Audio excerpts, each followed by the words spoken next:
Hello, ladies and gentlemen. Welcome to the Esteemed FaceTime with Leaders, an initiative by World Development Corporation. I am Falak Khan, anchor at World Development Corporation. FaceTime with Leaders is a platform for industry titans to share their experiences, thoughts, ideas, and best practices in order to inspire one another and future leaders. In a nutshell, we attempt to encapsulate the multi-decadal learnings acquired by these industry leaders. We also hope that by conducting these FaceTime with Leaders interviews, we can bring together a global community of eminent personalities. By bringing together such visionaries on one platform, we hope to play a part in inspiring the lives of other leaders. Great learnings from great leaders undoubtedly assist everyone by identifying, nurturing, and using the trade secrets that are proven success formulas for many. And this is what we aim for with these sessions, by making them a gathering of industry stalwarts and a knowledge-sharing community. We have one such corporate titan on FaceTime with Leaders with us today, Mr. Birendra Singh Negi. Hello, welcome, Mr. Negi. We are glad to have you here today with us on FaceTime with Leaders. Thank you so much, Falak. Thank you so much for inviting me here. It's a pleasure being here. Thank you. Yes. Thank you. Yeah. So let me give you a quick brief about Mr. Birendra Singh Negi. With indubitable qualities like excellence, leadership, and mentorship, he is a true visionary, having left an indelible mark on the professional landscape, enriching organizations and individuals alike. In his current role as an independent mentor, coach, and consultant since March 2020, he has been affiliated with prominent organizations like GLG, Third Bridge, Insight Alpha, Euromonitor Consulting, Link Global, and GlidePoint. He serves as a council member, offering invaluable expertise in research, surveys, and development within the insurance sector. He has also become a respected member of the corporate expert panel at Symbiosis Center for Management Studies, Noida, released FiT365 in July this year, which is an Amazon bestseller, while simultaneously running his podcast, Fitness Fueled 10X. So, Mr. Negi, to begin with, could you let our viewers know in brief about your career journey so far? Yeah, absolutely, Falak. Why not? So I began my journey in the corporate world in the year 1994. And I don't know, I mean, most of the people would not have heard this company name. This was an associate company of Sterling Holiday Resort, which was one of the top #1 holiday resort company in the world. And the company's name was Maxworth Orchards India Limited. Now, let me just give you a brief, because this was one of the finest direct marketing company at that point of time. I'm talking about 1994 to 96. I was in Delhi, and the concept was great. I mean, even this concept is great even now. So I'll just give you a brief about that, because this was my first company. So the idea of this company was, it was actually working as a farm manager on behalf of the customers. So the company used to acquire a barren land with the range of 100 to 300 acres across the country, length and breadth of the country. And the company used to sell these projects of acres, 100 acres or 300 acres in some small quantities, like of half an acre, quarter acre, 1 acre, and then multiples to the customers, right? And it was a hit. It was a hit, and it was one of the finest, one of the top direct marketing companies, top, people from all the top-notch institutes in the country of management institutes were there working with that company at that point of time. And I was privileged also that, this was a concept which actually, had it been a success, Falak, we would have been a superpower in horticulture business across the world. So that was a phenomenal, developing the barren land, which is currently not being used for any purposes, and developing that trend in beautiful orchards, cultivating the fruits and vegetables across length and breadth of the country. And I myself have seen about 8 to 10 such projects in the north, west, south part of the country at that point of time. I was being one of the top performers in the team, so I had a privilege of visiting those projects. So I was very confident of selling these projects to the customers at that point of time, not knowing that hamare desh mein kaisa hota hai, what happens in that country. This is legal even now. And particularly when it was related with the lands or the properties, right? So first of all, it was a difficult proposition for acquiring that land, because acquiring a 300 acre of land or 200 acre of land from the farmers, from far off places is a tedious task, first of all. And then there are a lot of legal hassles. So the company initially started very well, but then later on, they actually started getting in trouble. So we were selling the projects, but the one project got delayed, second project got delayed, and the project started getting delayed, right? And many places where the completion of acquisition of the land was also not happened. So what happened was slowly, entire thing got for a toss, right? And this was around 1997, February kind, wherein we came to know that there's something which is a problem is coming there.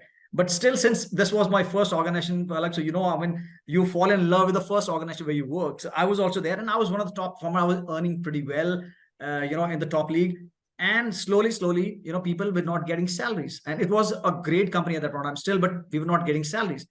I worked without salary for 3 months, in this company, and still selling, right? But then later on, I realized that, I mean, obviously I'm working, and I didn't have any second source of income at that point of time, because I post completing my MBA, this was my first company. So I had no choice but to leave and look out for the other company at that point. So October 1997, actually, I started looking out, and joined Apollo Tires, tire industry at that point of time, leaving the Max Orchards. But this company, this concept is phenomenal. I don't know why some of the top corporates group has not even come here. This can be phenomenal business. It makes sense, right? So that was one. And then I moved to Apollo Tires. From Delhi, I moved to Pune, in the western part of the country, and I was working for them. Apollo was number 3, number 4 player at that point of time. MRF was number 1, JK was number 2, CET was number 3, Apollo was number 4, number 5 kind. And this was a very, very aggressive company where I worked, phenomenal. And it's a tough industry actually to work with, selling tires on credit to the customers, which are transporters, to the truck owners, the fleet owners, right? And the market is totally on the credit base. Like, I mean, so this is difficult. And I'll share with you what happened. And Apollo, I mean, since Apollo wanted to be the number 1 truck tire company, right? And it is one of the number 1 truck tire company in India. Even in the world, it has come in the top, tire manufacturing companies. However, I mean, when it was a 4th and 5th player at the point of time, and Apollo wanted to, break into the shackles of MRF or CET or JK, particularly MRF, because MRF was the leader in all the segments. So being very aggressive, they launched, Apollo was selling through the exclusive counter. Have you seen an exclusive, dealer for that particular tire company? Right? MRF also does that. So primarily Apollo was working on the exclusive dealer network or distribution network. Now, the new strategy had come at that point of time. This was in 2000, and they came with a new brand of tires by the name of Kaizen tires. And, the strategy was totally different, like to actually, because, I mean, through the exclusive network of dealers, you can only sell to certain set of customers who are actually loyal to you, and certain set of dealers who are loyal to you. But leaving behind all the multi-brand counters, and the other fleet owners fairly full apart. So this was the strategy that the new channel or new brand which was from Apollo, but it was not branded as Apollo. It was from Apollo. Likha rehta, chota likha rahega ki manufactured by Apollo tires, but it was a Kaizen brand of Kaizen tires actually. So why I want to share with you, because we were actually being being fully there as Apollo guys, like when I joined. And when this came up, I was transferred to Kaizen division, right? And at that point of time, the same market where Apollo was, I was working, and I was taking care of the Sholapur district. It was one of the district in western Maharashtra, a big district, huge district. I was taking care of that, and having our presence of having from let's say 2% of the market share to about 30% market share in this 1.5 years time frame. I was given the charge of taking care of the Kaizen brand in the western Maharashtra, and the strategy was totally different. Like, it was the Kaizen guys, there's a separate team. There's a separate sales team for this Kaizen brand. We were supposed to go to sell to the multi-brand counters first, not Apollo counters. You cannot sell. Apollo exclusive dealers or distribution cannot sell these tires. They will not get this tire, right? And so you can't touch Apollo customers. You can't touch the Apollo distribution channel dealers. Okay. Now it means that completely new thing. Third thing was, Falak, normally tires at that point of time, even now maybe, sales on a credit sale, right? For example, if somebody, even a customer buy on a credit or a dealer buy on a credit, right? Company gives the credit. Like say, if suppose a 10 lakh, money is there, a customer dealer is given, then usko, you'll be the company will be giving about 40 lakhs goods. Similarly, for a customer, if he's buying, let's say 4, truck tires, the dealer will give him 2 tires. He can pay 2 tires cash and 2 tires, in for credit for 60 days or 90 days or even 120 days. So it's all purely credit business, right? But Kaizen was cash and carry. Kaizen was not, a credit. So if any dealer or any customer want to buy, a Kaizen brand at that point in time, which was a new brand, not accepted brand in the market, the person has to give a cash or a DD at that point. So it was pretty difficult, right? So, first of all, it itself was difficult because you are selling Apollo vis-a-vis to the multiple, tire companies. And then now you are also competing against Apollo as well. So it was pretty, at that point of time, even the employees, even my counterparts, my boss who was there and my counterparts or my dealers whom I have appointed, who were Apollo dealers, I mean, there was a kind of an animosity or a competition between. I mean, they were not entertaining me, and I was not supposed to go with them. So that kind of a scenario. So at some point of time, I realized initially that is very tough, very, very difficult and challenging task, because I was alone, and I didn't have any team at that point of time because this was just a new brand. And I was supposed to go and do all my thing on my own, like all my networking to the meeting, the fleet owners. First 2 months, I was not able to sell a single tire and that market. And then finally, by, following to one of the fleet owners in Pune market, I cracked my first 10 tire sale to one of the fleet owners. And from there, I mean, we started actually selling. In just, 1.5 years time, 1 year's time, we were actually selling about close to about 10% of the total sale of Apollo overall was coming to the Kaizen brand, which is totally cash and carry. So there we've actually started, and getting into the multi-brand counter was also difficult, because multi-brand counter is selling all the company tire, but you are not offering the Apollo brand. You are offering a brand which is a sub-brand of Apollo. It is not Apollo, right? The customer normally ask for Apollo. I mean, Apollo Amar hai, yeah, Apollo Lodestar hai. This is the brand of the tires that point of time was there. Okay. So, I mean, when the customer comes for Apollo, this multi-brand counter who's selling MRF or JK or Seat or any other company, he can only have a Kaizen, and that too he has to pay a fully cash.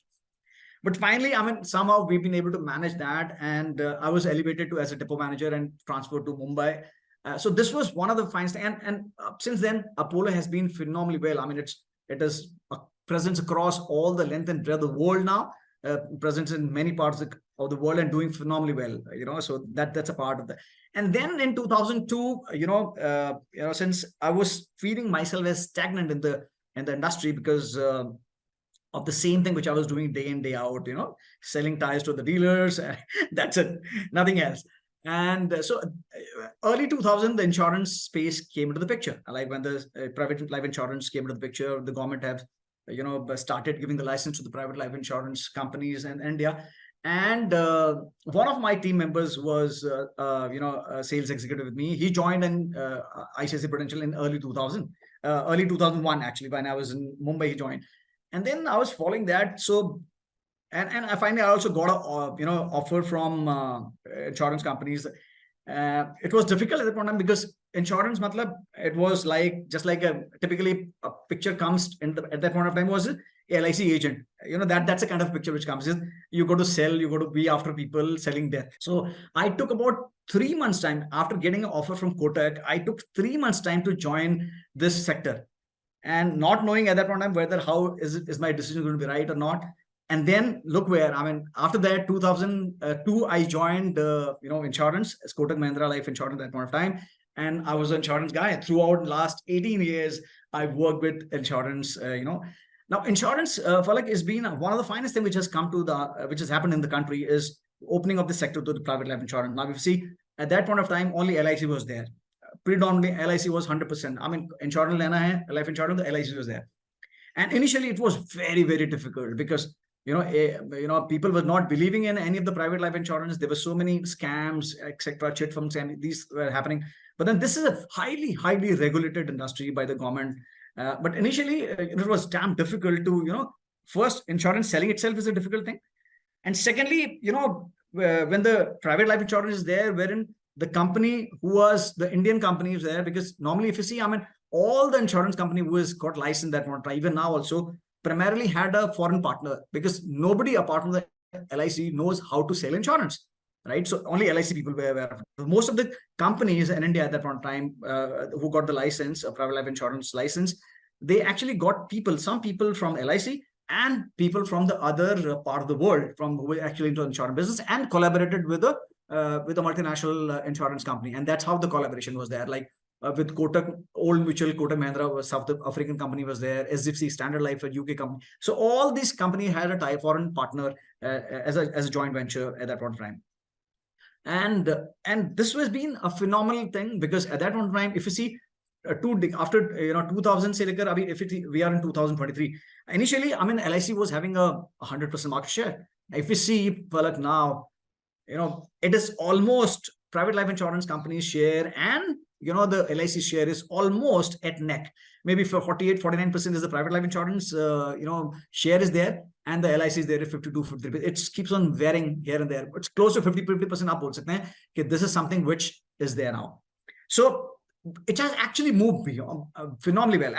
And insurance, which means that the money which is coming through insurance, policies by the customers, by the citizens of the country, it is actually going, a part of the money is being invested in the government bonds, government securities, and which actually means pulling back this into the economy. So this is actually being phenomenal, for the country as a whole. One other thing so I've worked in various companies in life insurance space from 2002 onwards. Like Kotak Mahindra was my first company. It was primarily in the agency business. I was taking care of that. And then I've worked for about MetLife for a very short stint with Aviva Life Insurance, with Future Generali. I worked for about 2 years there, wherein insurance typically is was being sold at that point of time, generally through agency distribution, wherein the agents are there. And secondly, with Aviva, I mean, in 2005, we also started selling through the bank assurance, which is the insurance being sold through the banks. And now if you see, at that point of time, nobody thought that the major chunk of the business of life insurance business, except from LIC, will be coming from the bank insurance channel. Now today, if you see 72 to 73% of the total life insurance premium business of all the private life insurance companies come from the bank insurance channel, right? So primarily from agency channel, bank insurance channel, and the direct sales channel, or the broker channel, the brokers are part of it, or the online sales channel, which is there. But 2008, when I joined this company, Future Generali, which is a big bazaar, retail future group, which was there. They are in the doldrums now, but the company is there. Future Generali is there. Future General Life is there. Non-life is there. So I joined them as a zonal head for the West, wherein the task was to set up through our sales team, the various format of the mall which were there of Future Group, like Big Bazaar, Foot Bazaar, Pantaloons, which was part of the Future Group at that point of time, and the various other format, Kishore Biyani stores and all this. So this was a very, very challenging task, because nobody has sold, life insurance business through malls. And it was very, very difficult in the sense that, because typically the mall, where people come, to buy the groceries or to their own daily needs, not looking for the insurance. Insurance is something which is very personal, right? Which is a one-to-one kind of a thing. Right. So then, I mean, the company is formed, and there's a separate vertical which I was heading, for the entire Western region. Very challenging, and since it was challenging, so I accepted that and I started working. Now, in typically a mall culture, which is there, wherein they operate in every day the mall functions, like and even Saturday, Sunday, the business is pretty high because the footfall is going to be very high. Even the festival seasons, be it a Christmas or a Eid or a Diwali or a Holi or the Shera, even it's going to be more footfall because more number of customers going to be going and buying from malls. Now, at that point of time, since it was a new company, we were also we have some certain limitations. I was heading close to about more than 100 people at that point of time. And typically a mall, when they operate on a rooster, like people work in shifts. People work in shift, like 8 hours shift. I mean, they work because 10 to 11 or 10 to 10, the timing of the mall was there. Wherein our people who are from insurance, we were supposed to be there in the offices by 9 o'clock or by, this was for everybody. And we were supposed to be there in the malls of my team to be there till 10 o'clock. And also we were supposed to be there at any given point of time. No Saturday, no Sunday, no holiday, nothing. So it was practically 24/7, 365 days. So later on, we realized, it was very, very late. And so it was very difficult. Like, you can understand that a single employee, whichever level he was or she was there, they actually have to work more than 12 hours every day, non-stop. And it was actually taking a lot of toll on the people's health as well. A lot of attrition was there. It was more than 100% attrition. It was like that. एक साल में पूरी team बदल जाती थी. I mean, that was kind of a thing which was there. So you can understand that. So, but now it is being changed now. So why I'm telling you, this was one of the prime milestones where I learned so many things. So selling first time insurance through malls format, which came to India at that point in time, this was there. And then I moved on to SFC Life and finally the Tata Air Life, where I was, instrumental in setting up their direct marketing verticals. When I joined SFC Life in 2010, it was we were selling about 23 crores at this particular channel of direct sales.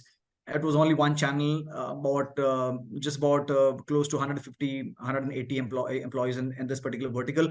And then gradually when I left in 2018, actually, it was more than 2,500, 3,000, salespeople are there.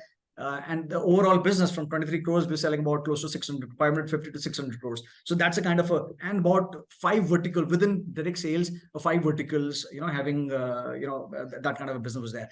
And then I moved to, Tata AI Life, where I set up the direct verticals. I was taking care of a part of a banker also for them, a DBS bank, and set up the direct, marketing team out there with various verticals and done pretty well. So that's the overall thing about my insurance. And after that, in 2020, I left the corporate world, and now I full-time work on my own as a corporate mentor, where I coach, startup founders and the professionals for mentoring them in their businesses, in their life.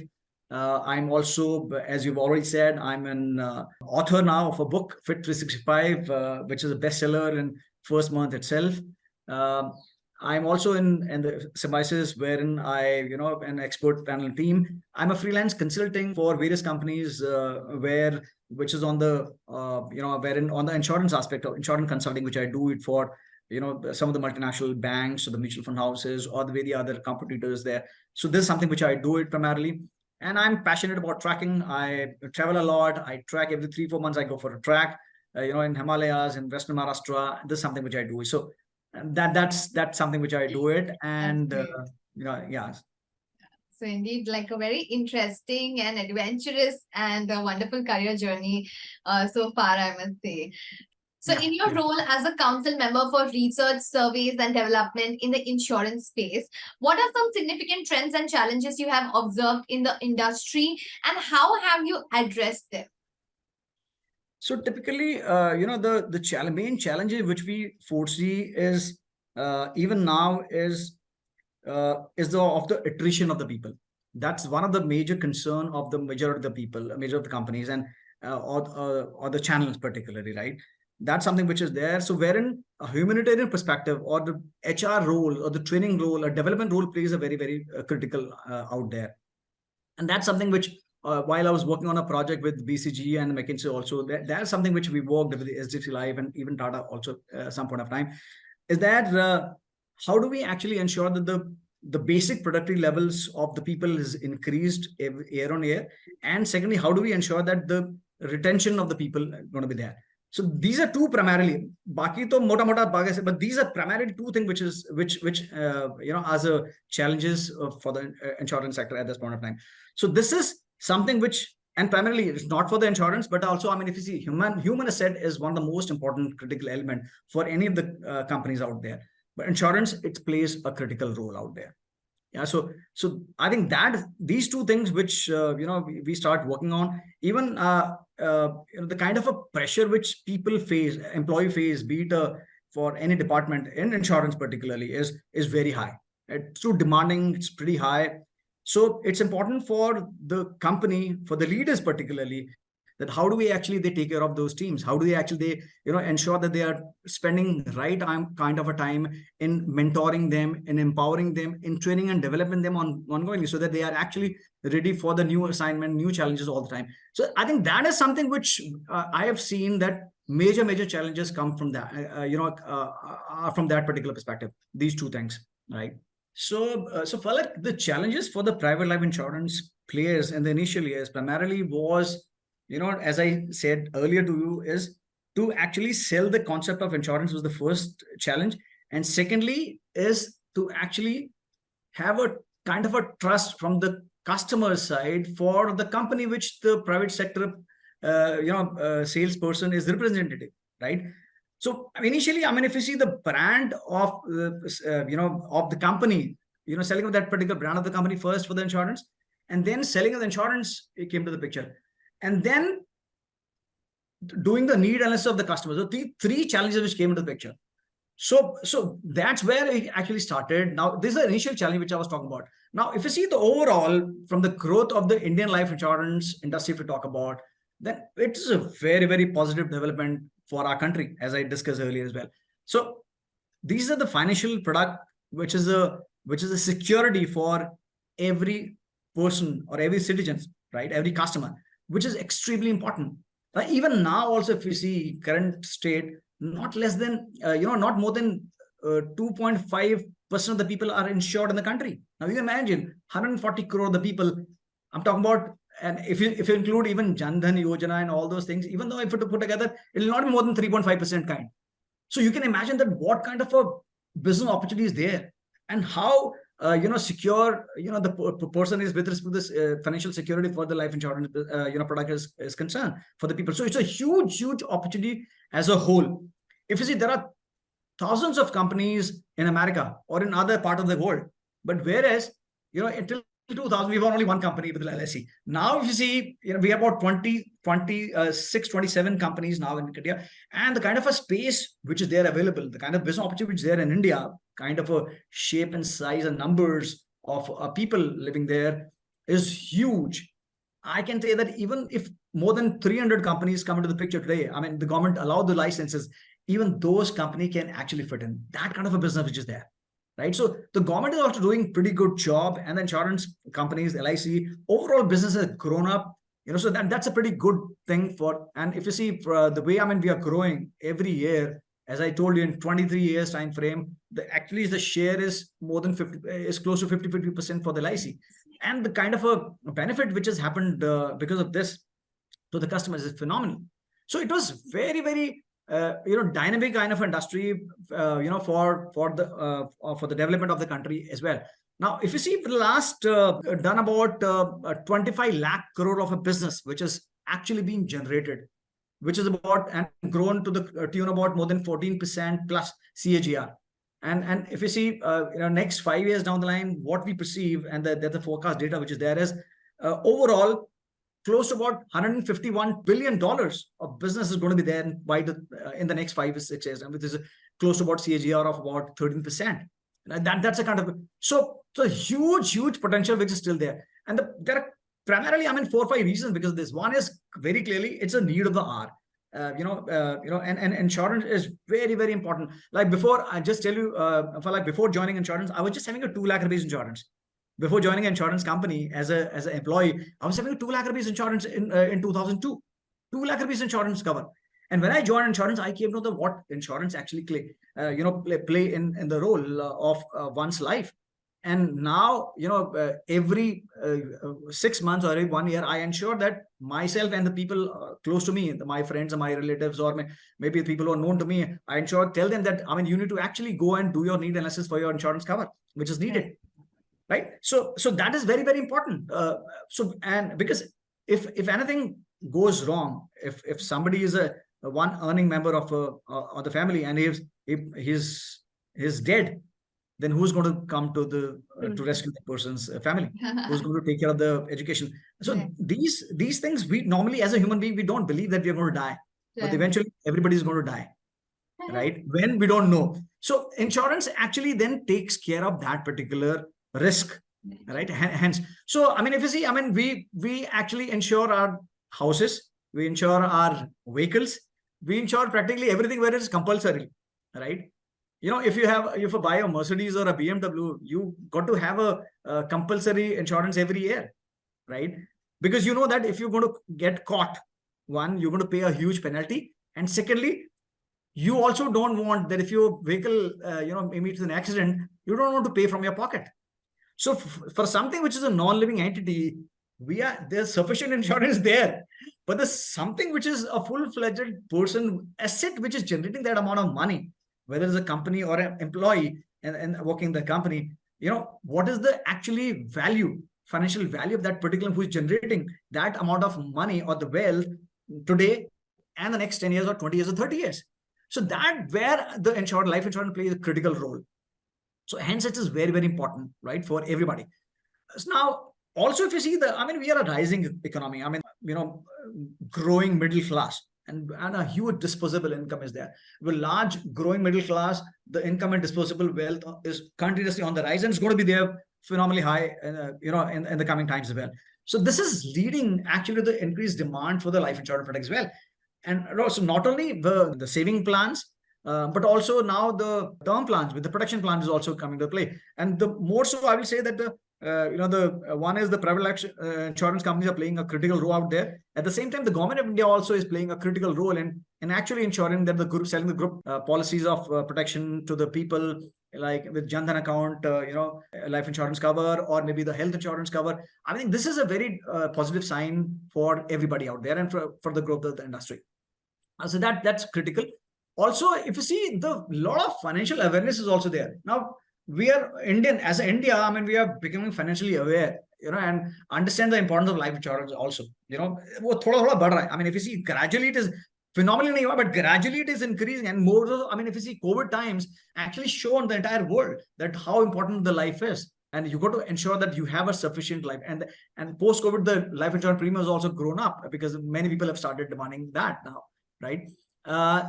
Also, if you see the kind of a distribution network, initially LIC also, if you talk about, they were primarily selling to the agents. Like even if they have more than 50 lakh agents out there, even more than that. But then primarily depending on that particular one channel. But with the coming of this, private life insurance, they've actually shown to the industry that how, which all areas or which all verticals or the distribution channels can be created, and where the bank insurance, came into the existence, where the online channel came into the existence, whether the small insurance channel, the broker channels, multiple channels started actually, taking shape, and where LIC is also now, falling in place in those verticals also, not they're phenomenally very high, but then yes, they are also understanding the need of their particular channel. So expansion of those distribution network across is also doing pretty well, which is actually rising for this particular thing.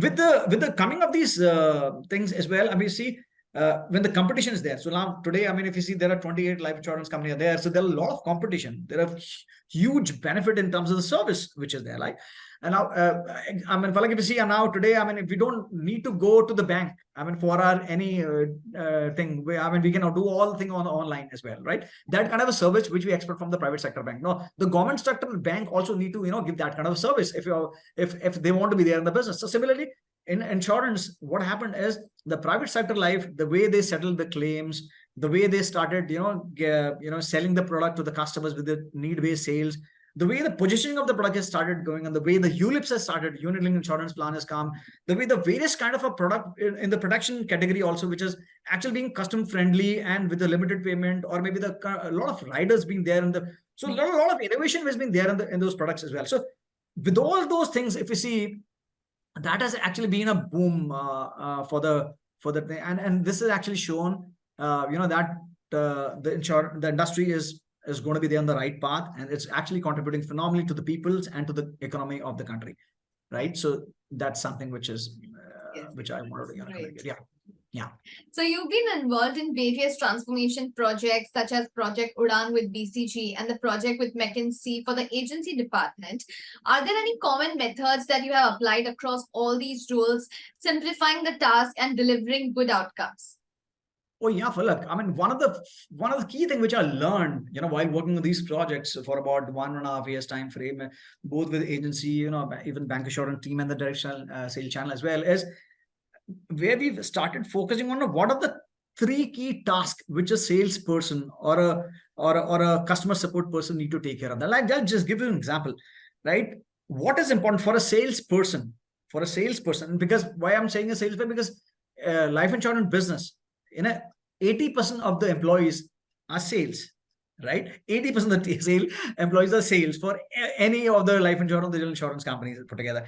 So hence, I mean, since 80% of the team is your sales team, so we need to understand that what is there which is important for a salesperson to do his productivity, do his complete his target. What is important?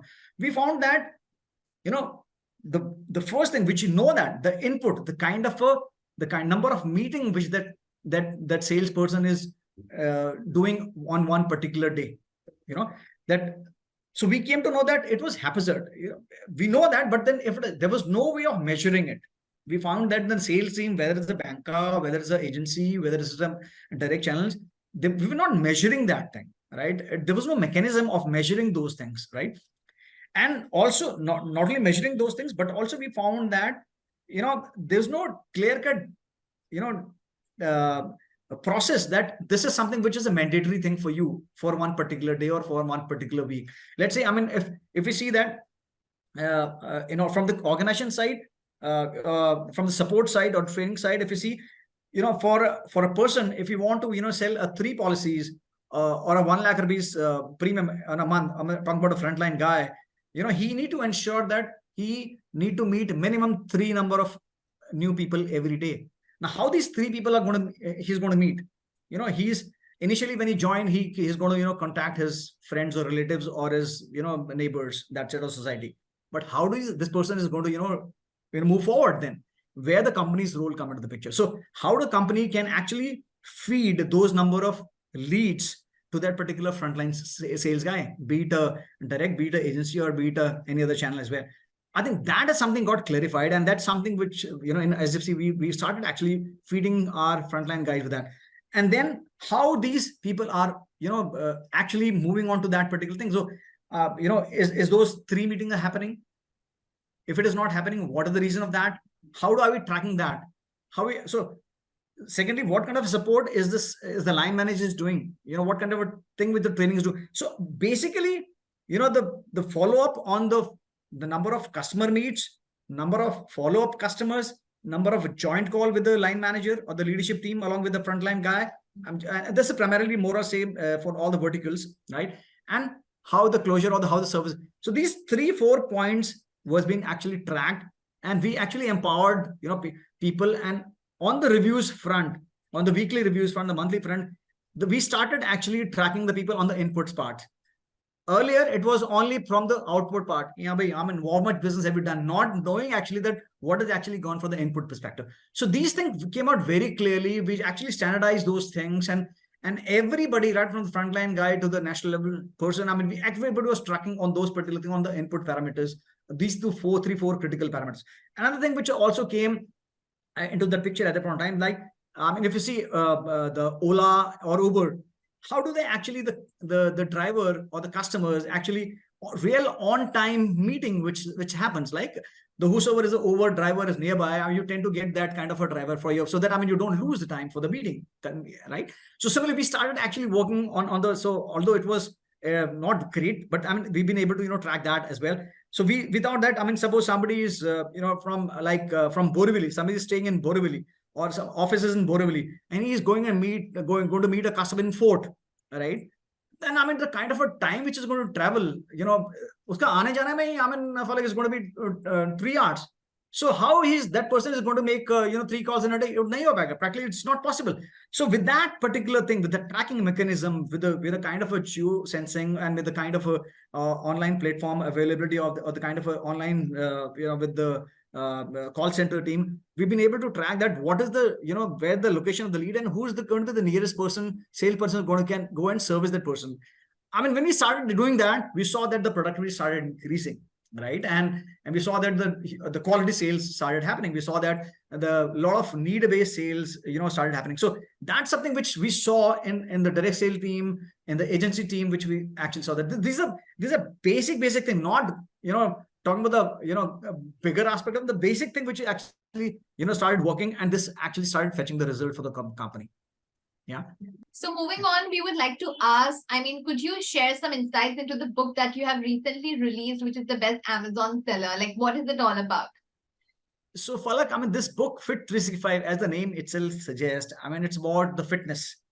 Now, and it is not just about the physical fitness, but it talks about the fitness in all the 5 aspects of the life, right? So, obviously, all of us,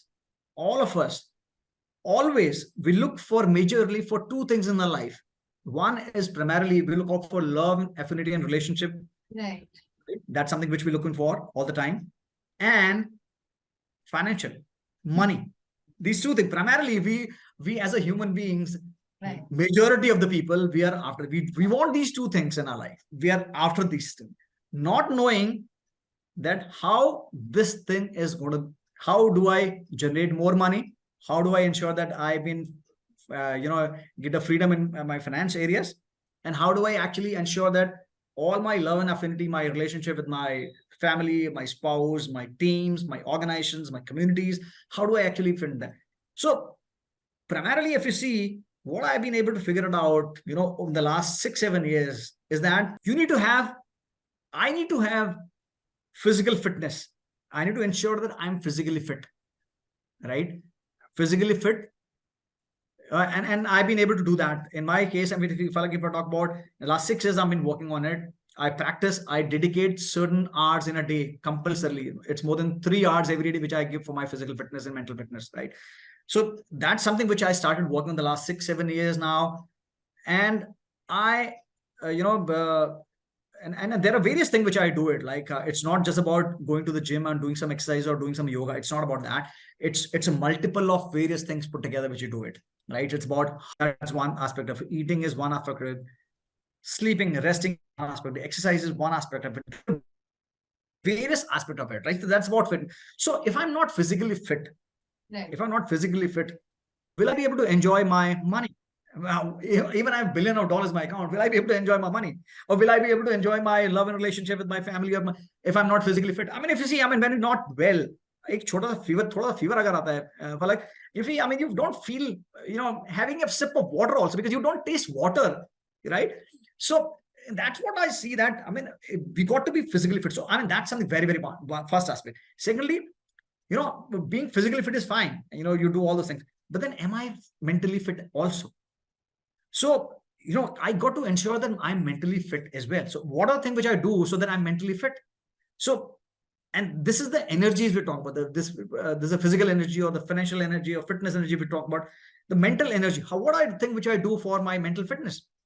So the kind of people which I meet, the kind of a conversation which I do, the kind of a friend circle which I have, the kind of community which I reside in, the kind of a book, the number of book or the kind of quality of the book which I read, or whether do I read or not, the kind of my scriptures or my religious scripture which I read or not, right?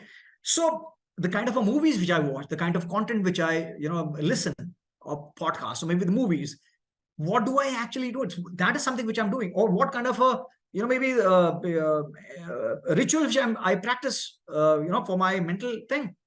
So there are various things which I need to do so that I'm mentally fit as well. So I'm physically fit, I'm mentally fit.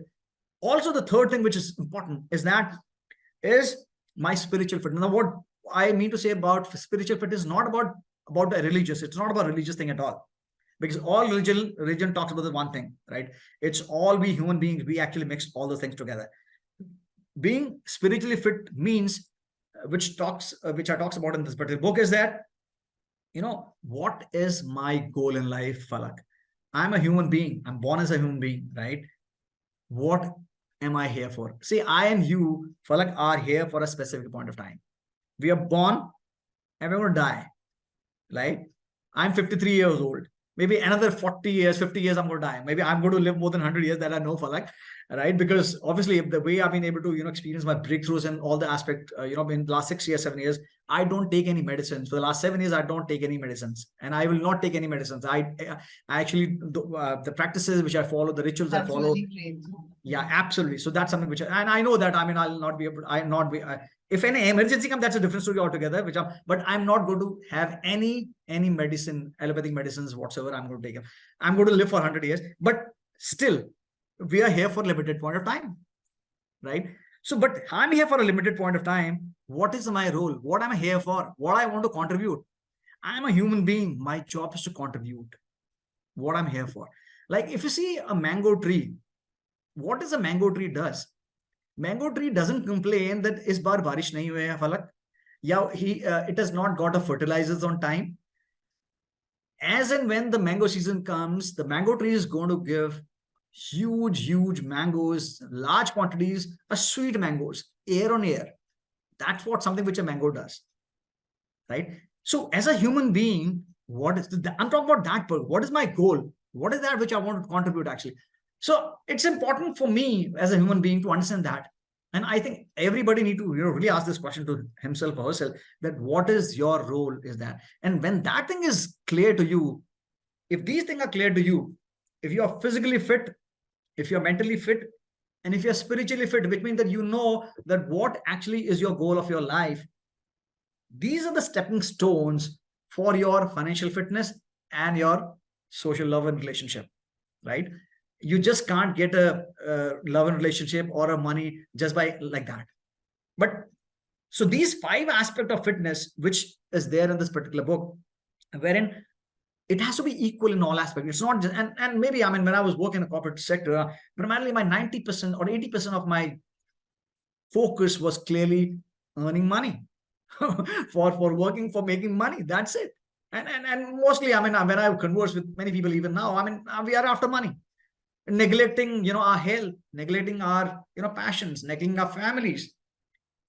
Right. So while I was talking to you, Falak, about that, I don't take any, I've experienced that while working in the corporate world. I saw that many of the people, especially in middle and senior leadership people, most of the people, more than 70-75% people, they are having lifestyle diseases, right? 1 or 2, maybe, or 3, maybe, or something or the other. And people are pretty okay with that. They are popping those pills prescribed by the doctor, and they're pretty okay with that. Cool, no issues as such. Not knowing that tomorrow, after some point of time, these are going to be, having a effect on your health, on your mental health, on your physical health, sooner or later. Not taking it. So, if you see from the organization perspective, if you see what can an organization do that? If you see, know that some issues there with the organization actually is going to take care of that immediately at that point of time.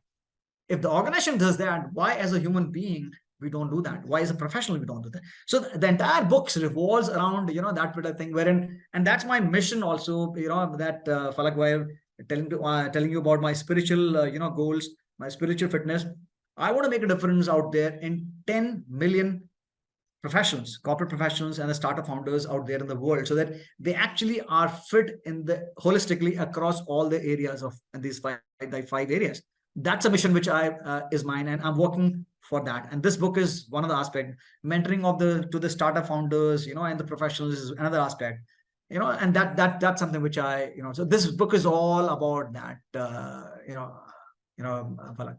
That's really indeed a great thought, I must say. Yes. So we want to know how and when did you develop an interest in ESG and corporate governance?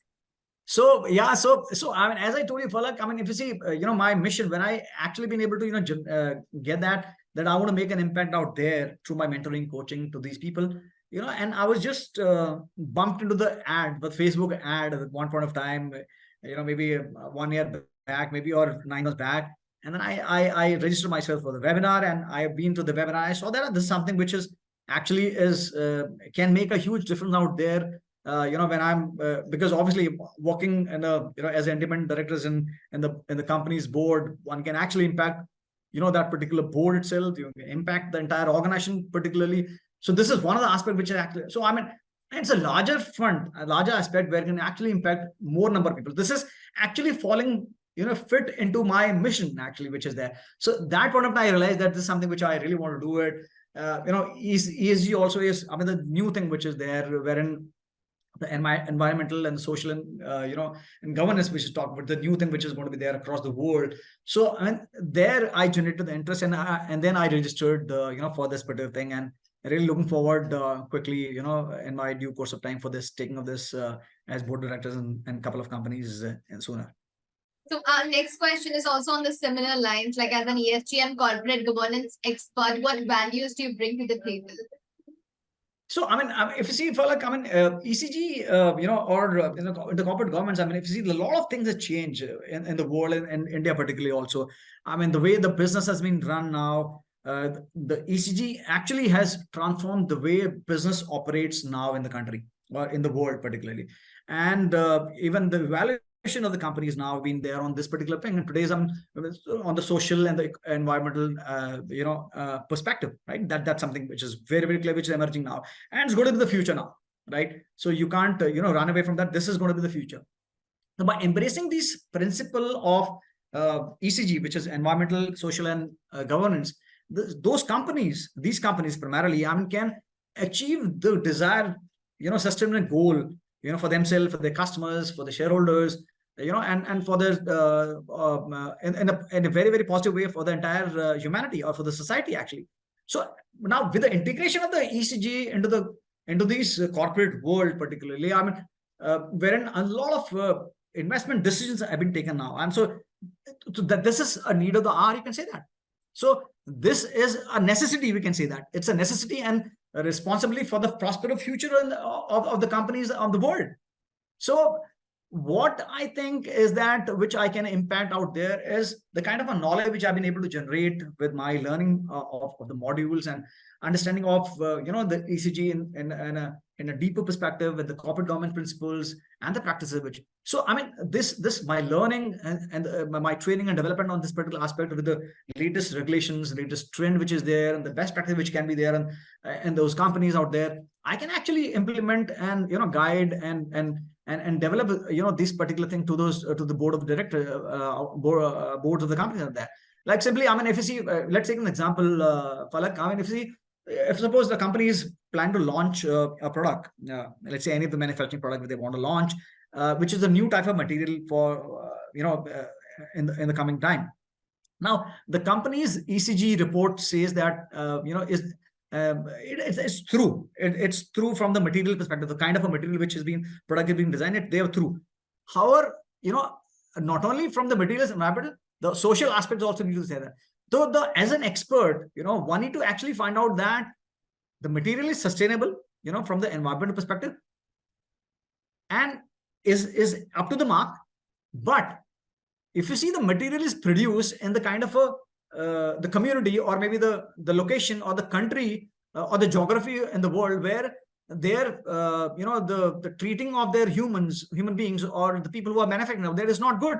So maybe there is a question which I need to really raise as an expert, right? So what we can do them. What are the proactive action we can take? Even though if you launch the product because the material is good, but then what is that which you actually can do that, which is actually set the and change the standards of or signing of the code of conduct to set up those standards in terms of the labor practices or the manufacturing practices of the human rights of those particular people where there's not. So this is one example where the company can actually start, really doing those regular audits and the operations checklist where we can do it. So this is something which can actually do those kind of a thing which we can actually make an impact out there. And secondly, if you see while training and development on this particular aspect of on ECG and the corporate governance, now the ability to identify and assess these government the governance risk, actually, the ECG or the corporate government risk actually, and the opportunities. So that's something which has been fine-tuned.